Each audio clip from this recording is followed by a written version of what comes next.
When you're in the Army, you get a chance to do a lot of traveling, see a lot of sights, and meet all kinds of interesting people. For me, some of the most interesting have been right here in our own country.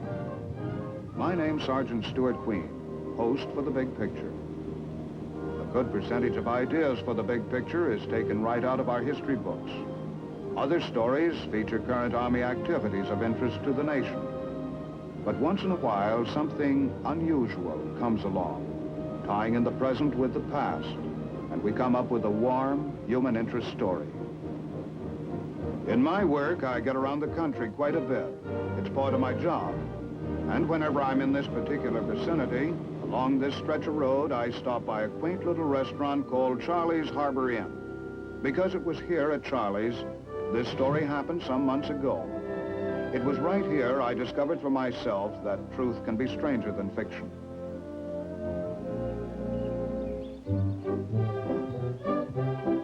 It was the kind of incident you read about in a novel or see in a grade B movie. But if anyone told you it was a true story, well, nobody'd believe it in 1,000 years, and I wouldn't blame them. But this story really did happen. I know, because I was there when it did, and I saw it all.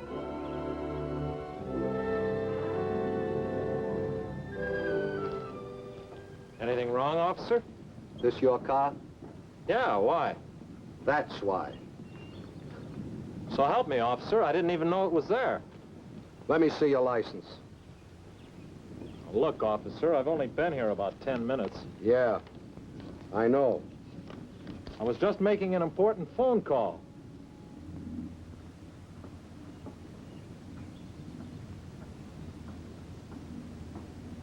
Don't I know you from somewhere? Now, look here, officer. I'm an honest, law-abiding citizen. I've never been in trouble with the police or anybody else. Why, I never even... Okay, forget it. You ever been in the service? Yeah, but what's that got to do with it? Never mind that. Just answer the question. When did you serve? World War II, in the Army. Where? What part of the world? The Pacific. Say, what is this, an Inquisition? Take it easy, buddy. Take it easy. Where in the Pacific?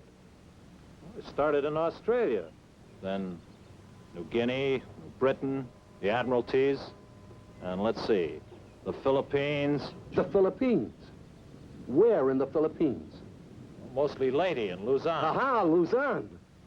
We hit Lingayen Gulf, then right down to Manila. You were in the Battle of Manila? From the kickoff till the final whistle. Santo Tomas. Mean anything to you? I rode the back of the first tank in. I thought I recognized you. Me? From where? From Santo Tomas. You see, I was one of the civilian prisoners there on Manila that you and your outfit liberated. No kidding. Yeah. Well, if this don't beat... Well, if this ain't the... Look, you got a minute? Sure.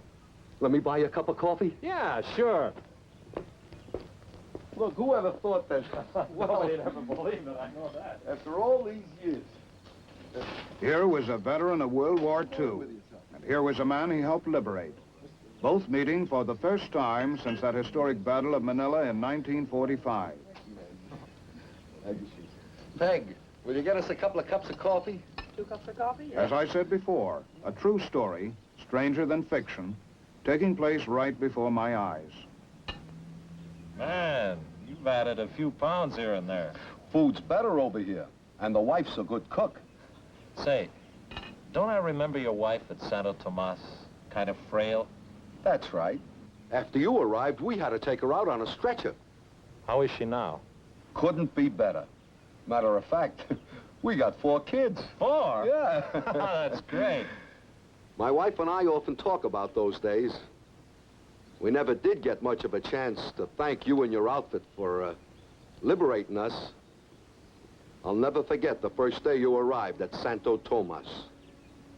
How'd your outfit get there so soon? Well, it was all part of the stepped-up liberation of the Philippines.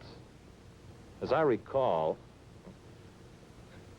You really want to hear about it? Yeah, I sure would. Well, as I recall, the GIs had taken Leyte and landed on Mindoro, the island directly south of Luzon. So my outfit and a lot of others were ready for the main event. We hit the beach at Lingayen Gulf, about 100 miles north of Manila. We thought we'd be moving right into the teeth of Jap resistance, but we were wrong. That was to come later.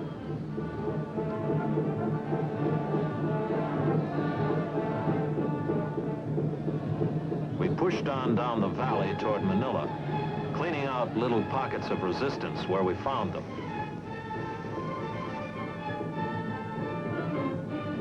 Out ahead of us, Air Force and Navy planes were softening up the way.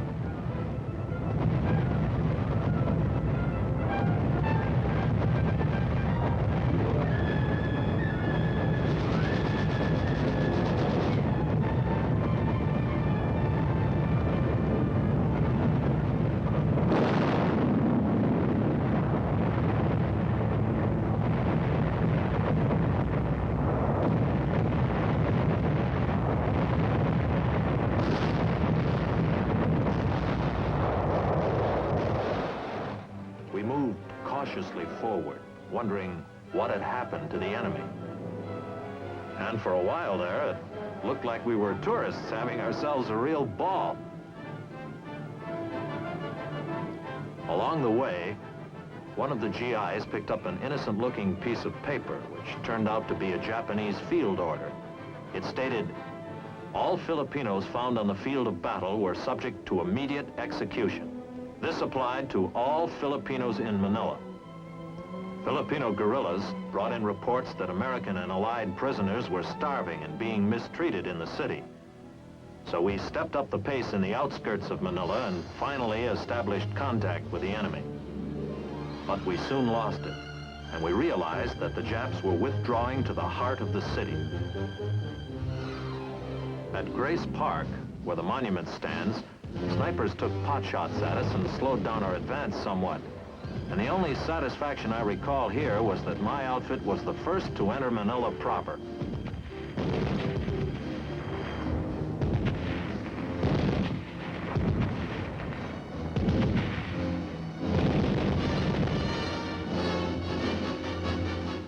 A fierce battle suddenly developed in, of all places, Rizal Stadium, Manila's baseball park. The enemy had dug himself in under the stands, and we slugged it out with him with no cover.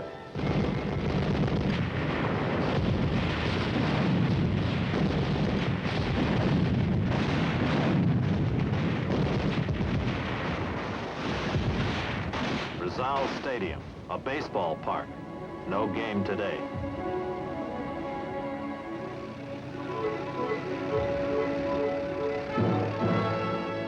Then we raced into the University of Santo Tomas and liberated, along with you, hundreds of American and Allied internees. It had been 3 years since this pathetic group of prisoners had seen a free American or a square meal. Everyone in Santo Tomas was fortunate that there had been U.S. Army and Navy nurses who had been captured on Corregidor to care for you during those dark years. After we arrived, wires were sent home by the internees, and many replies came back in a few hours, affecting some noticeably.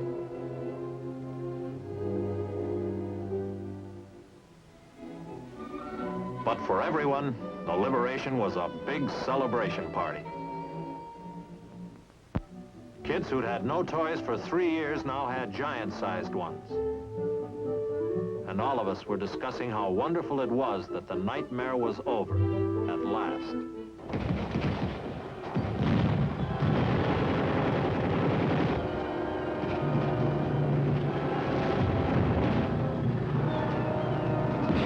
But the nightmare wasn't all over.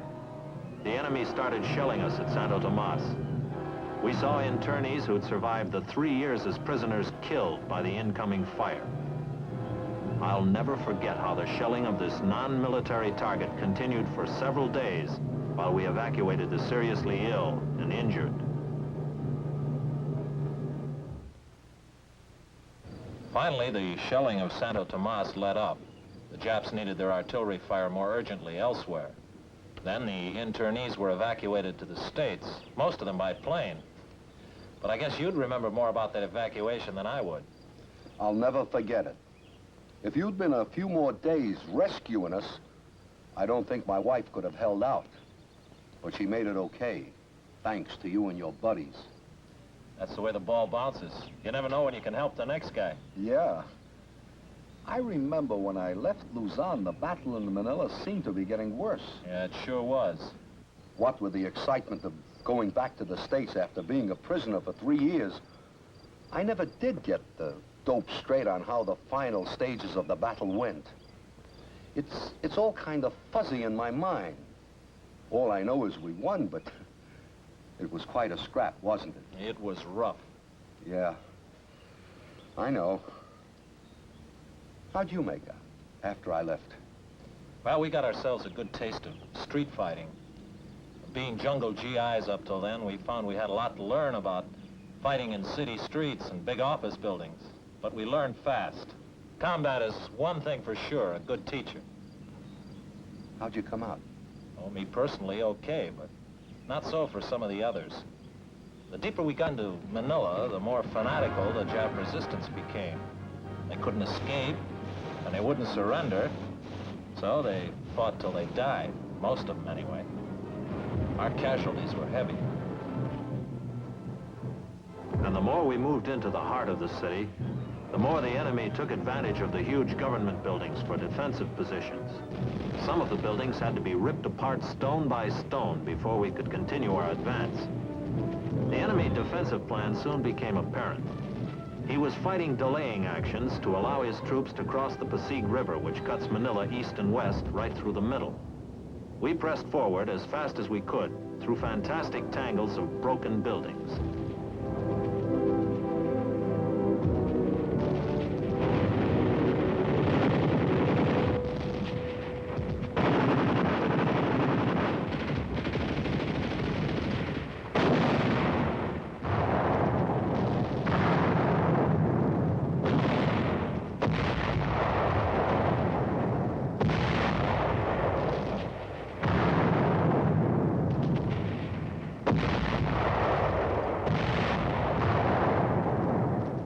After each Jap unit crossed the Pasig River, a bridge was destroyed, leaving one less for us when we reached the river.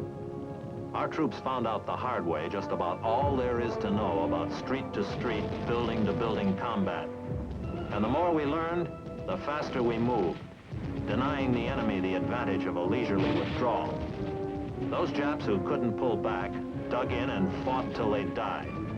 Many Filipinos braved frontline fire, handing out cigars or candy to show their gratitude to us.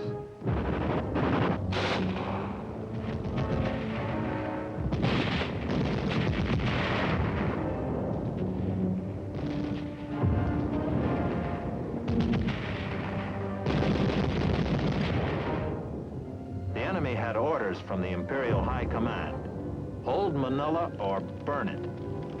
The torch was put to those parts of Manila the Japs could no longer hold.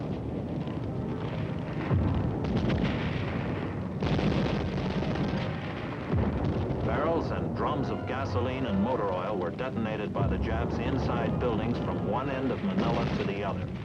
And through all of the inferno, the GIs kept up the initiative, carrying the attack forward toward the Pasig River.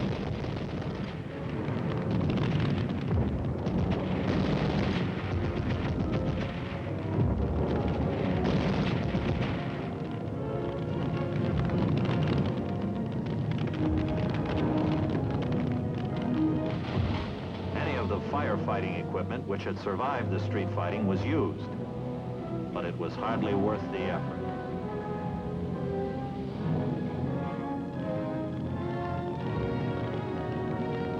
The fire gained momentum, burning city blocks at a time, consuming everything in its path that would burn, and it seemed to reach its peak of destruction at night. The Battle of Manila had reached a decisive phase. We were north of the Pasig River, and the Japs were south and moving into the famed old walled city called Intramuros. We kept the enemy pinned down with our fire while we brought up troops to prepare for a boat crossing of the Pasig.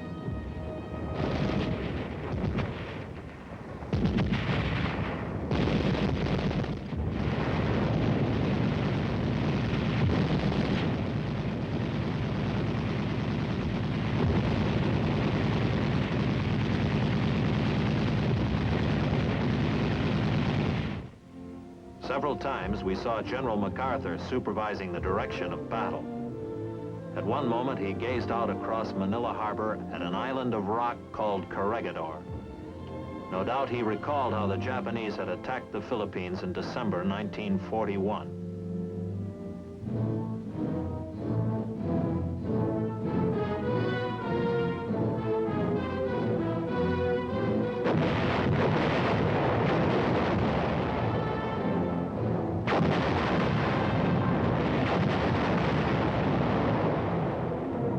And then in May 1942, the enemy swarmed over Corregidor. No doubt, too, the general had many times pondered the fate of his troops who were outnumbered, out of ammunition, food, and medical supplies, and thus compelled to surrender. The tide of hope had reached its lowest ebb for Americans when General Jonathan Wainwright sat at the surrender table, and the American flag was lowered on Corregidor.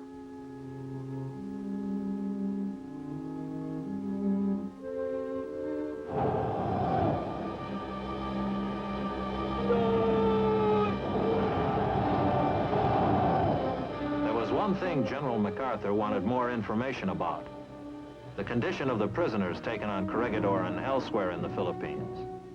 The word had gotten around about the death march, the forced march of the American prisoners by the Japanese, which caused many to die. These were the troops the general had in mind when he returned to the Philippines. The general had all of those depressing memories of 1942 to consider while he directed the battle in Manila 3 years later, during February 1945. An isolated pocket of Jap resistance developed in Manila's city prison, called Bilibid. Filipinos brought in word that American prisoners, many captured on Corregidor, were being held in Bilibid. We stepped up the attack and raced toward the city prison.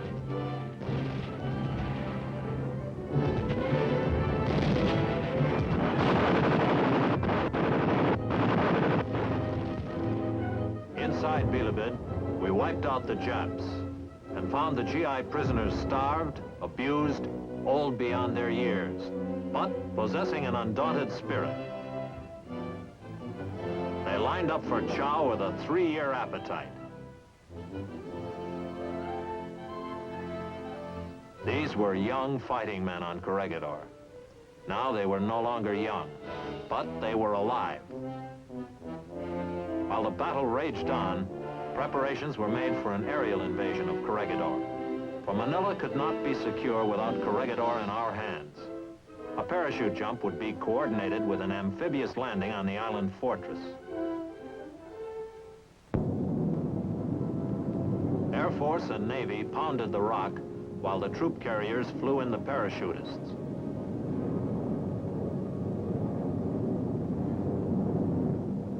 And when the drop zone on Corregidor was lined up, there was nothing left to do but jump.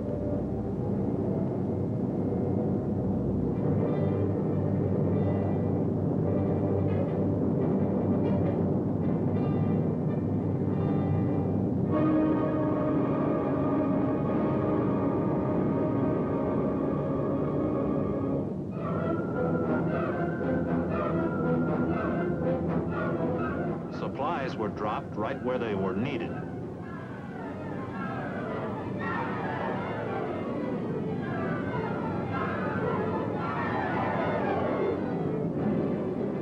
While the parachutists seized their objectives on top of the island, an amphibious task force hit the beaches.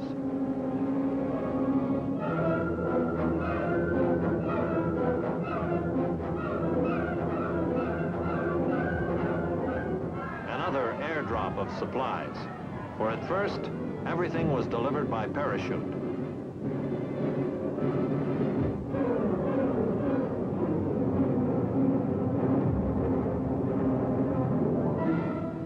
Although Corregidor was lightly defended, every Jap there fought a fanatical battle. While the island fighting continued, the battle in Manila was going into the final phases. All of the enemy forces alive had withdrawn into the walled city south of the Pasig River. Now the Japs literally had their backs to the wall.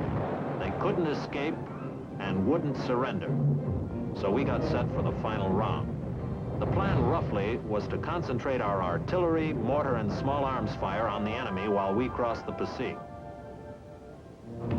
Wire communications were strung to assure the closest coordination of overhead fire.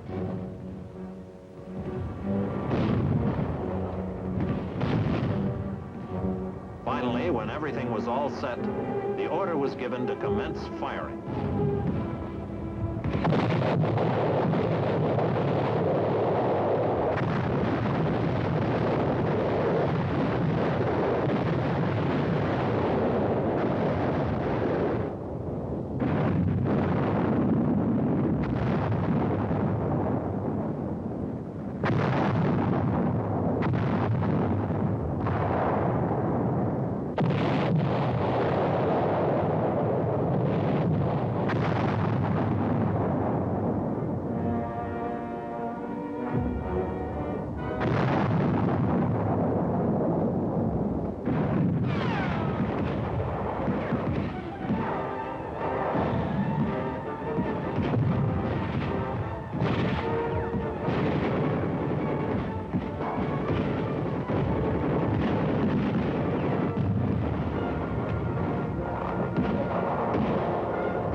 We lined up assault boats and amphibious tracked vehicles and then made the first river crossing attempt. We had no way of knowing how successful our concentration of fire had been on the enemy in the walled city. But we found that they apparently were effective, since the only incoming fire on us was small arms.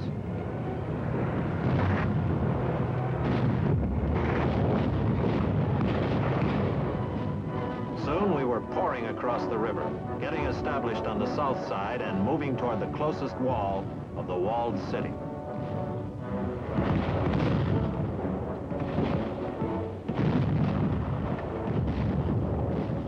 All of us knew by now that the toughest barrier of Manila was directly ahead, the 14-foot thick wall of Intramuros. While we approached our objective, our artillery and tracked vehicles gave us direct fire support.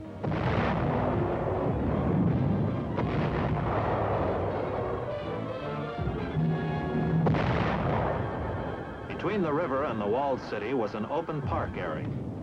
And as we moved over it, we realized that this was the first open spot we had crossed since the Battle of Manila had begun.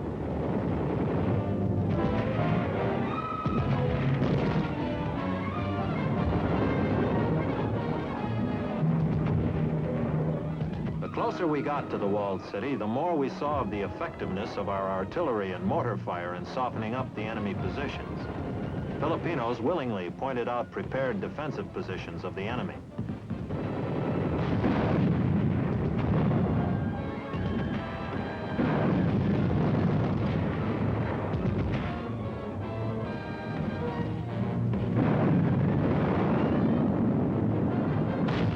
Finally, we reached the outside wall.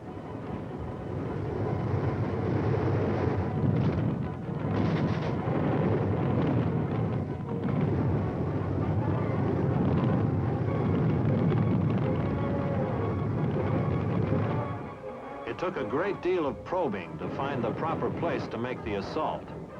For breaching this fortress was no easy matter, regardless of how much artillery we had poured into it. But we finally cracked it.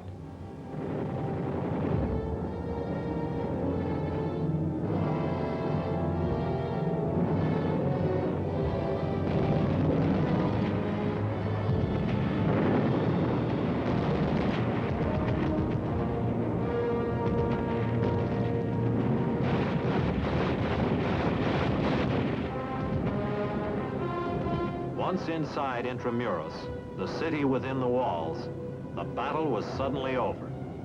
Only the rubble and chaos of combat remained.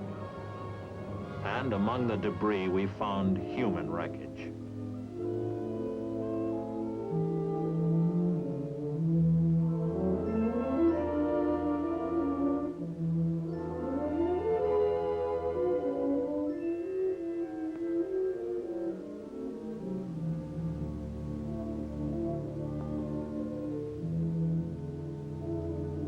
many of the Filipinos who had lived in Intramuros were dead.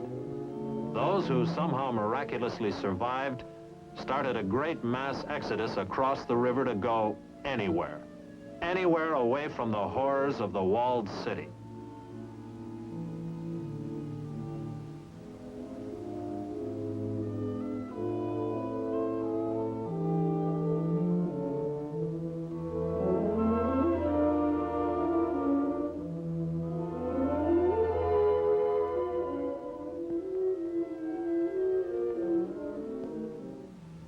Although the fighting in Manila was over, there still was one more military action to be taken. A general had said he would return. He had. Now, with a flag-raising ceremony on Corregidor, the Battle of Manila was officially over.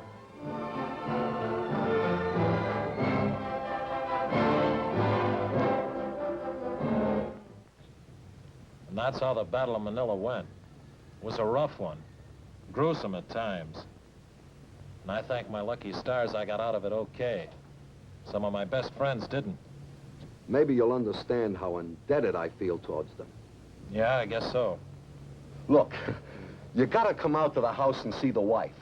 I can't tell you how happy she'll be to meet you again. Why don't you come out some night for dinner? Soon. Whenever you say. Good.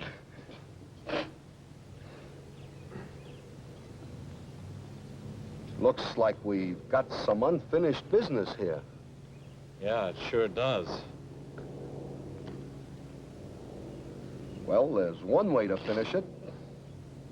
But good.